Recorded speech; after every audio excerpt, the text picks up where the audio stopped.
Advanced courses తో పాటు first year నుండే campus recruitment training leading companies లో 13,000 plus placements with 13.5 lakhs highest package. నాకు స్వేచ్ఛ పూర్ణగారమే పరిచయం అయింది. రిలేషన్ ఉందని నాకు అసలు తెలియదు. ఈ రిలేషన్ గురించి కూడా నాకు తెలిసింది స్వేచ్ఛ ద్వారానే. తను నాకు ఫోటో పెట్టడం ద్వారా తెలిసింది. నేను పూర్ణని అడిగాను ఏంటిది అని చెప్పేసి అడిగితే చెప్పాడు. చెప్పినాక నాకు ఆయనకి గొడవలు స్టార్ట్ అయింది. అక్కడ నాకు ఇంకా తెలిసింది ఏంటంటే అక్కడ కూడా తనతో గొడవలు ఉంటున్నాయి అని చెప్పేసి అంటే ఇంకా నేను ఆయన ఎందుకు ప్రెషరైజ్ చేయాలి అని చెప్పేసి నేను ఆయనను వదిలేశాను.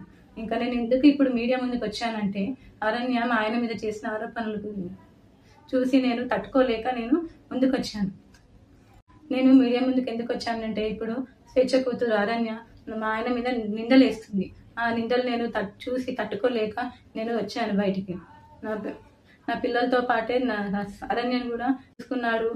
తనకి స్కూల్లో జాయిన్ చేశాడు, ఫీజులు కట్టాడు. నా పిల్లలకి బట్టలు తీసుకున్నప్పుడు ఆయన కూడా తీసుకునేవాడంట. నేను నీ కన్న తండ్రి కూడా వదిలేసి వెళ్ళిపోతే కూడా పూర్ణ ఆ స్థానం తీసుకున్నాడు. కన్న తండ్రి కన్నా ఎక్కువనే చూసుకున్నాడు. నా కూతురు ఎలా అయితే చూసుకున్నాడో నిన్ను కూడా అలానే చూసుకున్నాడు అరణ్య. కానీ నువ్వు ఇలాంటి నిందలు వేయడం కరెక్ట్ కాదు. ఇంకా స్వేచ్ఛ కూడా చాలా నన్ను టార్చర్ పెట్టింది. ఈ విషయం తెలిసినాక కూడా నేను డిప్రెషన్లోకి వెళ్ళిపోతే నన్ను పూర్ణ కాశీకి తీసుకెళ్ళాడు మైండ్ రిఫ్రెష్మెంట్ కోసం. తీసుకెళ్తే అక్కడ కూడా ఫోన్ చేసి సతాయించింది. ఎందుకు తీసుకెళ్తున్నావు, ఆమె ఎవరు అని చెప్పేసి నువ్వు తీసుకెళ్తున్నావని సతాయించింది. ఆయన ఫోన్ లిఫ్ట్ చేయకపోతే నా ఫోన్కి చేసి సతాయించింది. అసలు ఎక్కడికి తీసుకెళ్ళినా, ఫంక్షన్కి వెళ్ళినా, ఎక్కడున్నా కూడా నువ్వెందుకు ఆమెతో ఉంటున్నావు, నా దగ్గరకు వచ్చేసాయి అని చెప్పేసి చాలా బ్లాక్మెయిల్ చేసింది. ఎప్పుడు చూడండి స్లీపింగ్ పిల్స్ మింగడము. నాకు ఆడపిల్ల ఉంది. స్వేచ్ఛ కూతురు అరణ్యాన్ని కూడా పూర్ణ నా కూతురు లాగానే చూసుకున్నాడు.